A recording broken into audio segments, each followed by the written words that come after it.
This is the medical team from Dominican Republic in the city of Higüey, where we're the part of the mission team from St. Ambrose that has been coming down here for how long, Alyssa? Probably about 2.5 years. About 2.5 years.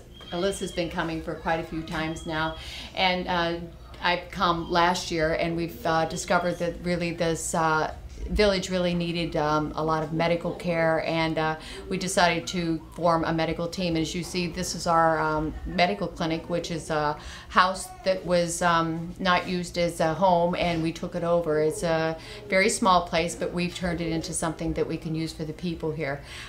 We've gathered these people together from all walks of life and all walks of the country, and they've come together to help us here.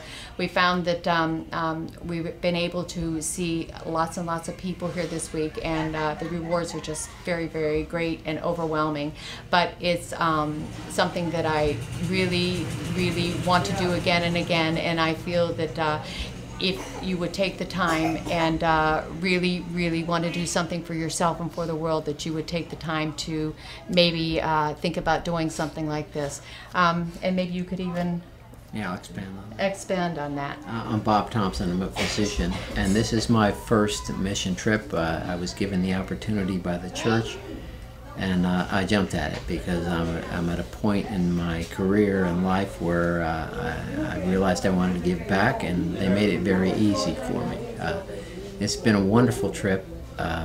It's about as easy a thing to do as any physician can do.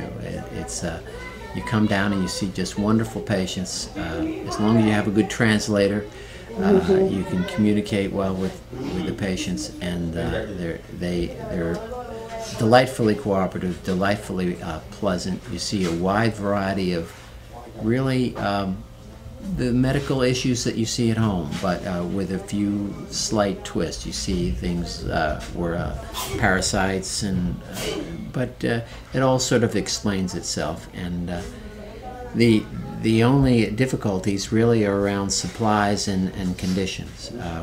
We don't have in this building yet. We actually in the community we really don't have plumbing. So cleanliness is an issue, but you learn to cope with what the conditions are.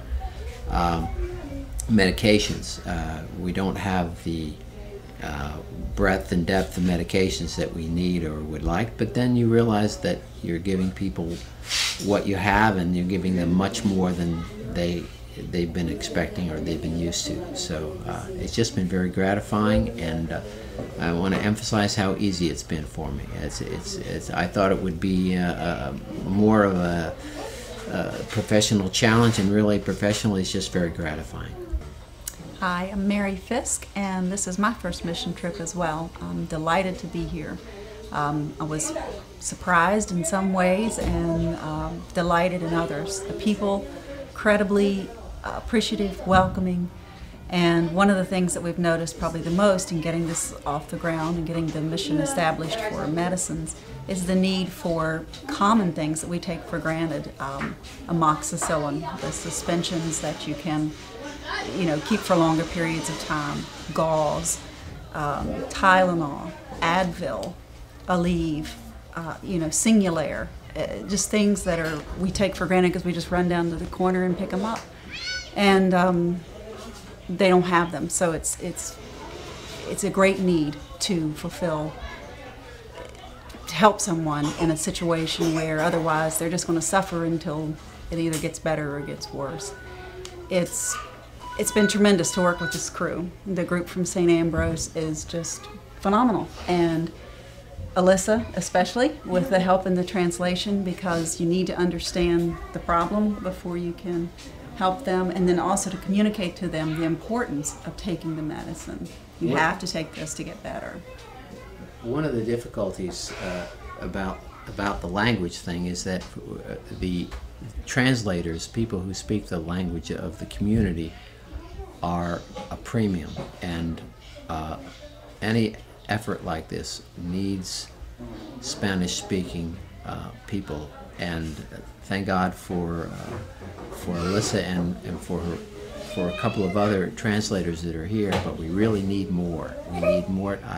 I'm not a Spanish speaker myself, I'm just willing, and I've learned a few words here and there, maybe Alyssa, you could speak to that. I mean, Alyssa's been yanked on it everywhere. I'm Alyssa. I'm only going to be a senior in high school, but I've taken Spanish for 4 years, and I feel like even though I've only taken for only a few years, I feel it's really helpful for the people. Someone needs to speak Spanish, and even if it's just a little bit, the doctors need help communicating. Even as where does it hurt? Is there pain here? What hurts? How long? How long? Yeah. How many pills you should take? When you should take the pills? Is it at night? Just the basics. And even though I'm only 17 years old, I feel that even the basics of people can, like, just people who have taken a few years of the language can help out in the greatest. So it's necessary for this community. I'm Marie George, and this is my first mission trip here. I feel incredibly blessed to have the opportunity to be here. It's taking my nursing profession to a whole new step. You feel like you're making a difference back in the US of A, but there's no comparison. This has just been the most heart-wrenching, satisfying, just emotional roller coaster ride, but I have never in my life felt so needed and appreciated. There's so much love here, and the children are so joyful, and they have nothing. And that's just something that, as Americans, you can't even get your arms around. What I see a great need here is for teaching. We can come in here and for a week, but we need to develop, they need to develop an understanding of what we're trying to do with just the basic cleanliness, washing their hands, brushing their teeth. We're doing a dressing on their foot, and they wrap it up and they're out running in the mud. So it's just getting down to basics to promote good health and well-being.